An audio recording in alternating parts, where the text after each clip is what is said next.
Do you think that the yet another push for the royal titles to be removed from Harry and Meghan is going to go far? I know that there's at least one Tory MP who's starting the process. It can be done through the Parliament, but do you think there'd be enough public support eventually for that to happen? Well, it's one thing there's public support, and that has been, pretty large. I think not only in the UK, but it's around the world now that people are seeing Harry and Meghan for being, a couple of whingers, to put it mildly. Harry's got a very a very big roster of court cases, not only with the British newspapers, but the High Court. He's engaged in a legal battle about his security at the moment.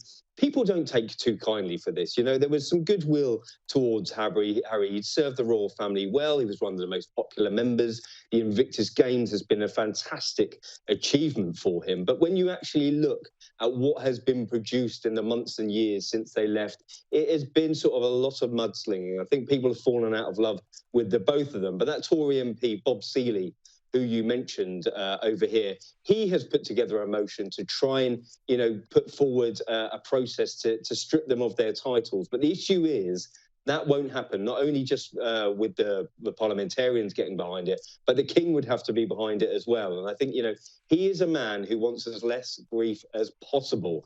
And no matter if Harry is extending an olive branch, if you want to call it that, by way of calling him on his birthday, how gracious. But indeed, sending video messages of his grandchildren that he hasn't seen. But I think the king would try and draw a line under all of this, and just wants anything for a bit of peace and quiet, or even though he hasn't had that of recent weeks.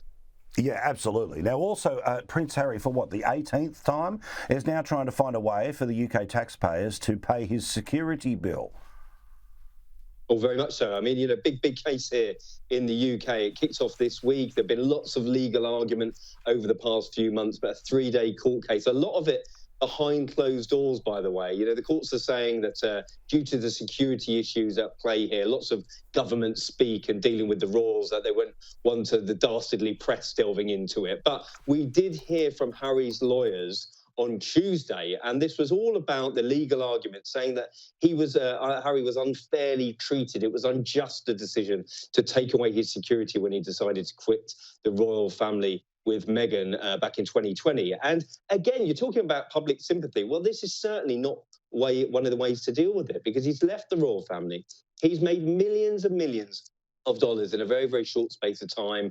He's moved into the celebrity circuit. We're seeing Meghan gracing the red carpet over the last couple of weeks, and yet they're still expecting the British taxpayer to pick up the exorbitant bill for his security, and he doesn't want to pay for himself. So you're talking about sympathy. I'm not too sure there's very, very much in terms of from the British public, or I doubt that the courts will find very in his favour. So let's wait and see what happens. But it's going from bad to worse for Harry at the moment. Yeah, when it comes to his chances, public sympathy, the Australianism for this is 4/5 of bugger all are his chances. Thank you, Russell. We look forward to talking to you very soon. If we don't talk to you again before the new year, Merry Christmas, Happy New Year. Thank you for everything you do for us and everything you do with the paper as well, mate. Well done.